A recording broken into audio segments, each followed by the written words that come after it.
দয়ার নবী বিনে প্রাণ বাঁচে না, একবার দেখাও না আমার। দয়ার রাসূল বিনে প্রাণ বাঁচে না, একবার দেখাও না আমার।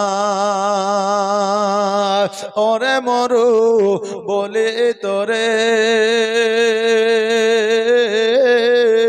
দয়ার নবী কে গিয়াছেন তোর উপরে।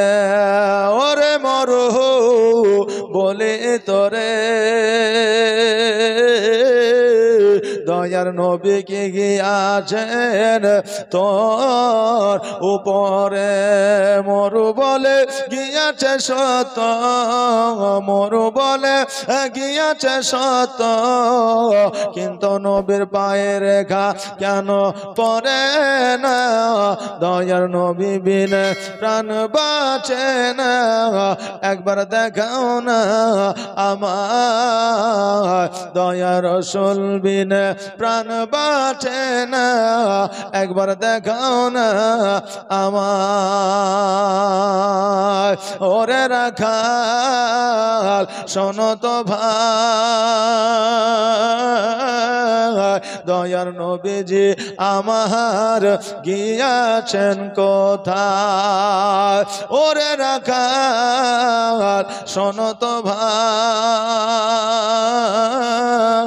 দয়ার নবীজি আমার গিয়াছেন কোথায়? রাখাল বলে বুঝি না নবী, রাখাল বলে চিনি না নবী, তোমরা নবী কারে ক?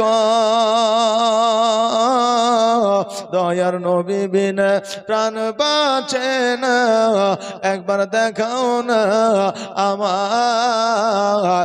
দয়ার রাসূল বিনে প্রাণ বাঁচে না, একবার দেখাও না আমায়। আল্লাহুম্মা সাল্লাল্লাহু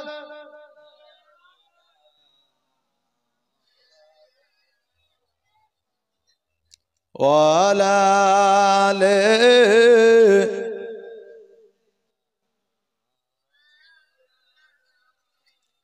মুহাম্মাদ সাল্লাল্লাহু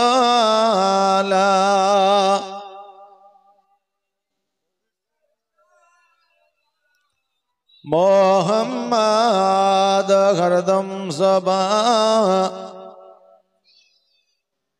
पाक नामे मुहम्मद हरदम ज़बा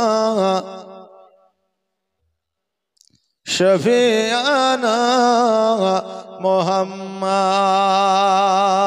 ओ बाबा जी भाईरा, আমার মা আমিনা রাদিয়াল্লাহু তাআলা আনহা বাড়ির মধ্যে যেন আপনার রয়ে গেলে, এইদিকে আমার আল্লাহ পাক রব্বুল আলামিন চারজন জান্নাতি নারীকে পাঠালে আমার মা আমিনা রাদিয়াল্লাহু তাআলা আনহার সেবার যত্নের জন্য আমার আব্দুল মুত্তালিব রাদিয়াল্লাহু তাআলা আনহু কাবা ঘরে হিলান দিয়ে যেন আপনার বসে আছে।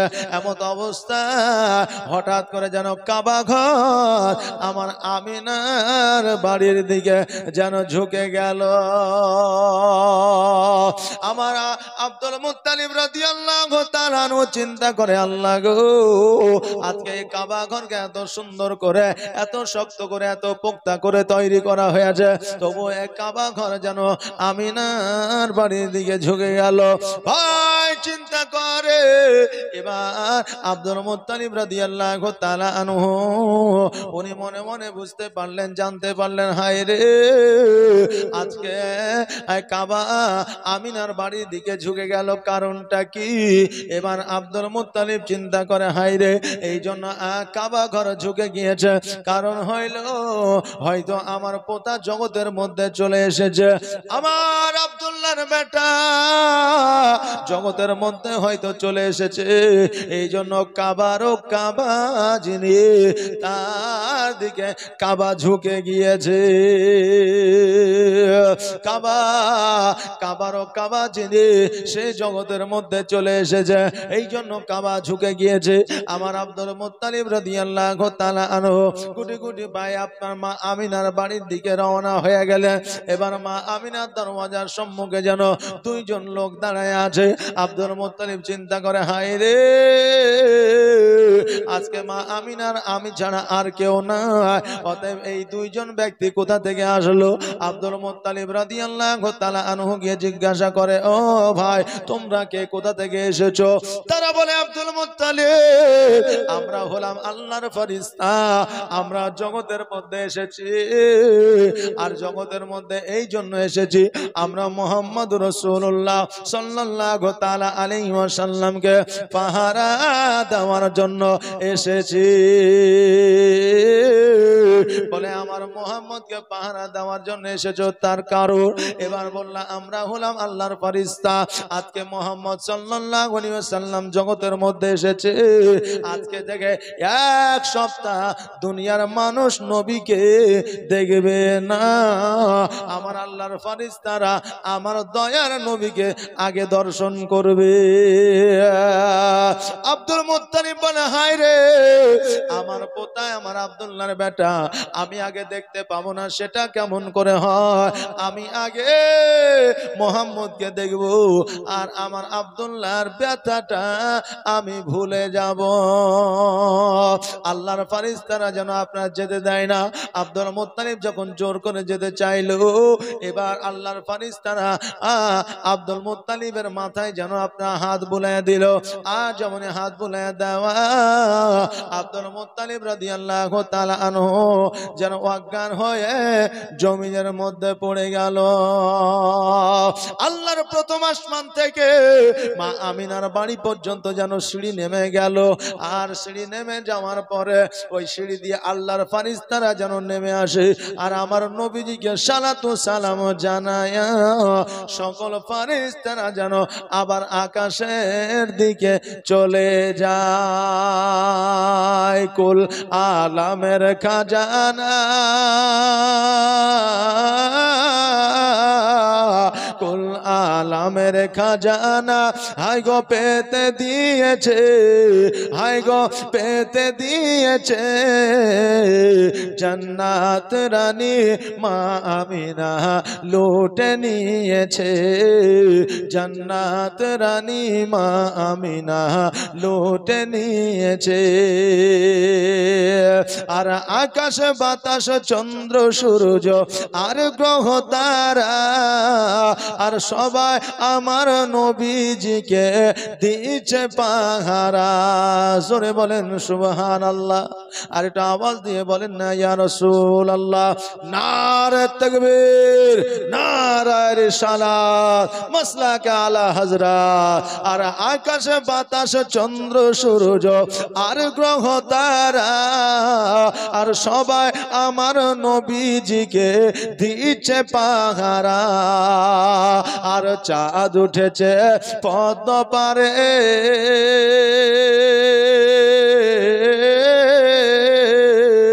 আর চাঁদ উঠেছে পদ্ম পারে, হাই গো কেড়ে নিয়েছে, হাই গো কেড়ে নিয়েছে জান্নাত রানী মা আমিনা লুটে নিয়েছে, জান্নাত রানী মা আমিনা লুটে নিয়েছে। আর সিন্ধু থেকে মুক্তা আনা অত সহজ নয়, হাজার ইবাদত করলে পরে খোদা পাবি না। জোরে বলেন সুবহানাল্লাহ, আর এটা আওয়াজ দিয়ে বলেন না ইয়া রাসূলুল্লাহ। আর সিন্ধু থেকে মুক্তা আনা অত সহজ নয়, হাজার ইবাদত করলে পরে খোদা পাবি না। আর চাঁদ উঠেছে পদ্ম পারে,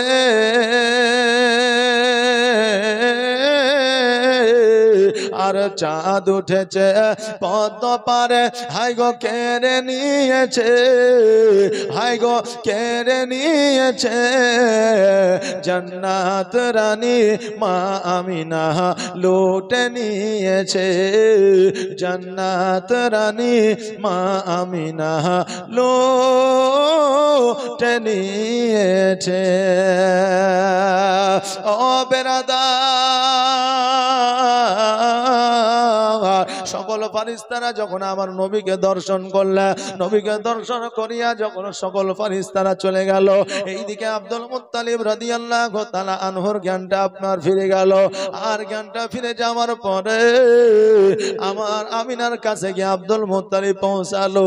আব্দুল মুত্তালিব চাইয়া বলে, আমিনা দাও দাও দাও, মোহাম্মদকে দাও, আমি একবার বুকের মধ্যে ধরে নিয়া আমার কলিজাখানা একবার ঠান্ডা করে নিতে চাই, আমার কলিজাখানা একবার শীতল করে নিতে চাই। আমার মা আমিনা বলে, আব্বা গো, মোহাম্মদের জগতে আসা 1 সপ্তাহ হয়ে গেল, আর তুমি এতক্ষণে আসছো, কারণটা কি?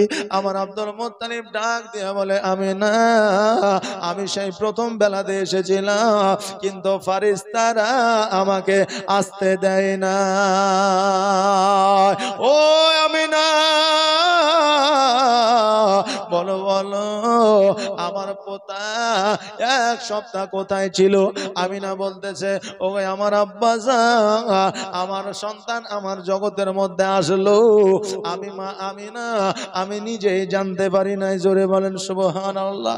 শুধুমাত্র দেখলাম আমি আমিনা আমার সন্তান আমার প্রসব বেদনা যখন উঠলো, আমি দেখলাম একটা নূর যেন জগতে আসলো, আর আসার পরে আমার আল্লাহর ফারিস্তারা নিয়ে গিয়ে 1 সপ্তাহ পর্যন্ত আমার লালকে তারা দর্শন করলো।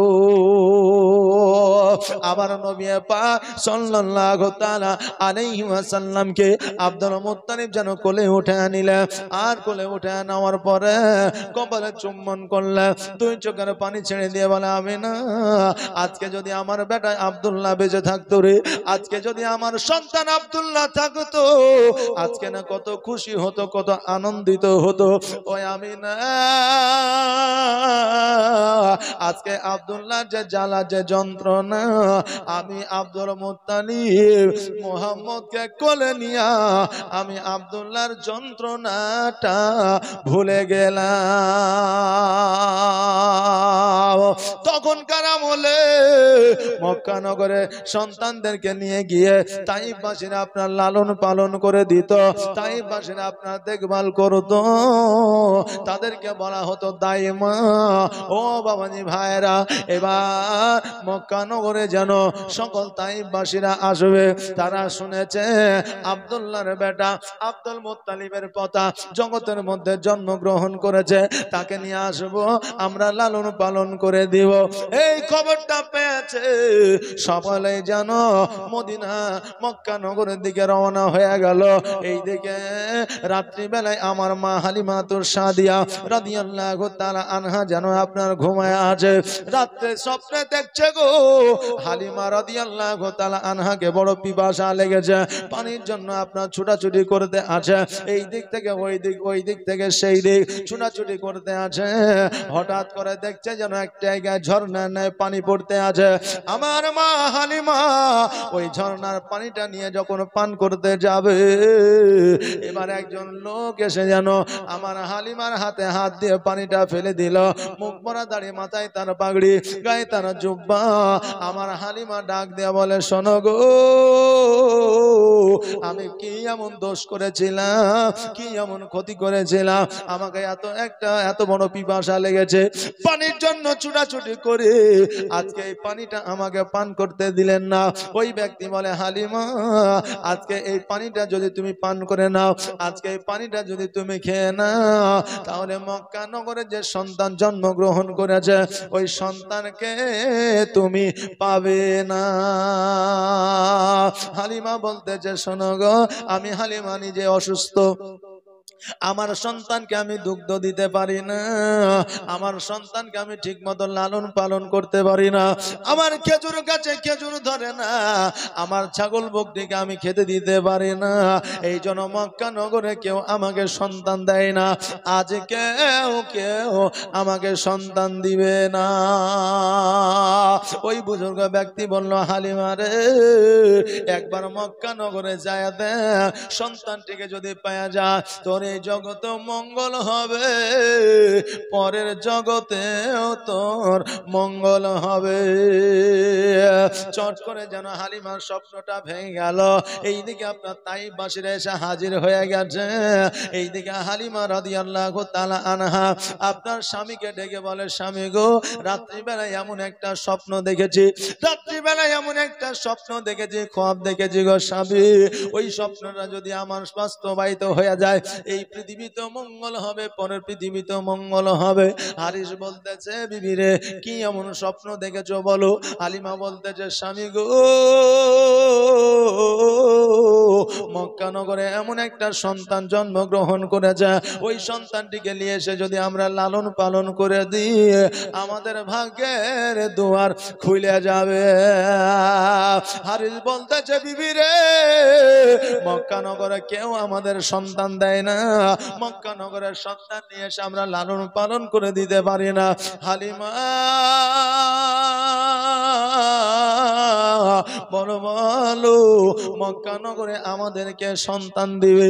আমার হালিমা তো সাদিয়া রাদিয়াল্লাহু তাআলা আনহা বলে, ওগো আমার প্রাণের স্বামী, আমিও জানি মক্কা নগরে কেউ সন্তান দেয় না, তবে রাত্রিবেলায় স্বপ্নটা যখন দেখেছি, চলো চলো আমরা সন্তানটিকে নিয়ে আসবো।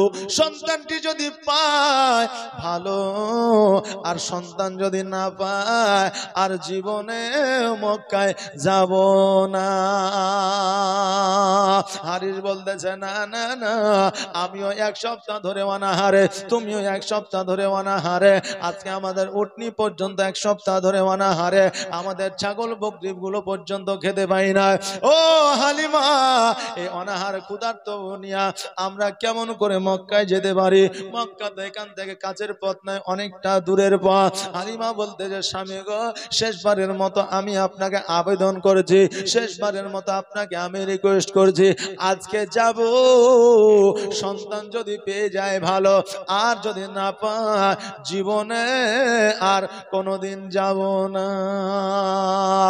স্বামী বলতেছে, বিবি রে, তুমি যখন বলছো তখন যাব, কিন্তু শোনো, আজকে যদি সন্তান না পায় জীবনে আর কোনোদিন আমাকে বলবে না। হালিমা বলল, স্বামী গো, যদি আমাদের সন্তান না দেয়, আমি আর আপনাকে কোনোদিন বলবো না যাওয়ার জন্য, আমরা না খেয়েও যদি মারা যায় তবু আর মক্কায় সন্তান নেওয়ার জন্য যাব না। ও বাবাজি ভাইরা, এবার উটকে নিয়ে আপনার চলতে আরম্ভ করলে, এইদিকে মা আমিনার বাড়িতে সকল তাইফবাসীরা হাজির হয়েছে। তাইফবাসীরা আসার পরে সবাই বলতে যায়, হায় রে, এই সন্তানটিকে নেওয়ার জন্য আমরা আসলাম, কিন্তু এই সন্তানের তো বাপ না, এই সন্তানের আব্বা না, আজকে আমরা গিয়ে লালন পালন করে দিব, আর আমরা লালন পালন করে দিলে আমাদের সঠিকভাবে মূল্য দিতে পারবে না, সঠিকভাবে টাকা দিতে পারবে না, অতএব এই সন্তানকে নেওয়া যাবে না। সবাই যেন আপনার এনকার করে দিল, সবাই বলে দিল এই সন্তানকে আর লিব না। এবার আমার মা আমিনা রাদিয়াল্লাহু তাআলা আনহা দুই চোখের পানি ছেড়ে দিয়ে কান্দে, আল্লাহ, তবে কি আমার সন্তানকে কেউ নিয়ে যাবে না?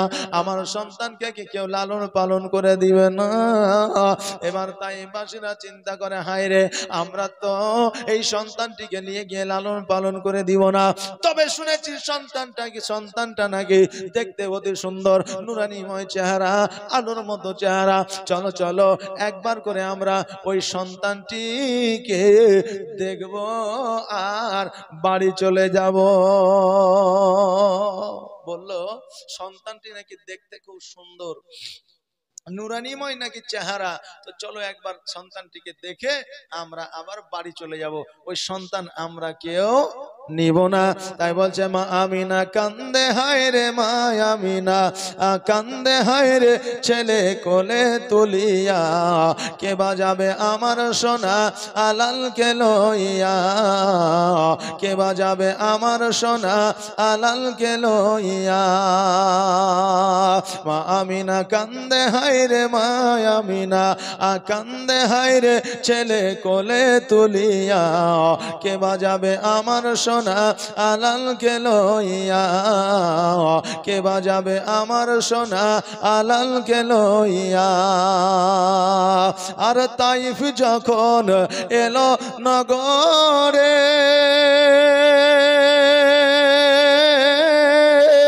আর শিশু নবী মুস্তাফাকে আদর করে, আর কোলে নিয়ে ফিরিয়ে দিল, কোলে নিয়ে ফিরিয়ে দিল গরিব এতিম বলিয়া, কে বাজাবে আমার সোনা আলালকে লইয়া, কে বাজাবে আমার সোনা আলালকে লইয়া। মা আমিনা কান্দে হায় রে, মা আমিনা কান্দে হায় রে, ছেলে কোলে তুলিয়া, কে বাজাবে আমার সোনা আলালকে লইয়া, কে বাজাবে আমার সোনা আলালকে লইয়া। মা আমিনা বলল যে সবাই যখন দেখে চলে যাচ্ছে, কেউ যখন আমার সন্তানকে নিবে না, তো আমি আমিনা আর কাউকে দিব না। জোরে বলেন সুবহানাল্লাহ। এই জন্য বলছে কবি, আর দিব না, দিব না কাউকে, আর লালন পালন করব আমি নিজের হাতে। আর মায়ামিনার দিল বলে, মায়ামিনার দিল বলে, দেখবো পরাণ ভরিয়া, কে বাজাবে আমার সোনা আলালকে লইয়া, কে বাজাবে আমার সোনা আলালকে লইয়া। মা আমিনা কান্দে হায় রে, মা আমিনা কান্দে হায় রে, ছেলে কোলে তুলিয়া, কে বাজাবে আমার সোনা আলালকে লইয়া, কে বাজাবে আমার সোনা আলালকে লইয়া। আর থাকতো যদি ছেলের পিতা, আর হাজার দুঃখ হলে পরে আসতো না ব্যথা, আর তাহার কথা বলে বলে, তাহার কথা ভেবে ভেবে কলিজা যায় ফাটিয়া, কে বাজাবে আমার সোনা আলালকে লইয়া, কে বাজাবে আমার সোনা আলালকে লইয়া। মা আমিনা কান্দে হায় রে, মা আমিনা কান্দে হায় রে, ছেলে কোলে তুলিয়া, কে বাজাবে আমার সোনা আলালকে লইয়া, কে বাজাবে আমার সোনা আলালকে লইয়া। আর নুরানিময় চেহারা দেখে, আর চন্দ্র সূর্য আলো চাহে ঝুঁকে ঝুঁকে, আর মায়ামিনার দিল বলে, মায়ামিনার দিল বলে, দেখবো পরাণ ভরিয়া, কে বাজাবে আমার সোনা আলালকে লইয়া, কে বাজাবে আমার সোনা আলালকে লইয়া। মা আমিনা কান্দে হায় রে, মা আমিনা কান্দে হায় রে, ছেলে কোলে তুলিয়া, কে বাজাবে আমার সোনা আলালকে লইয়া, কে বাজাবে আমার সোনা লালকে লইয়া। আল্লাহুম্মা সাল্লি আলা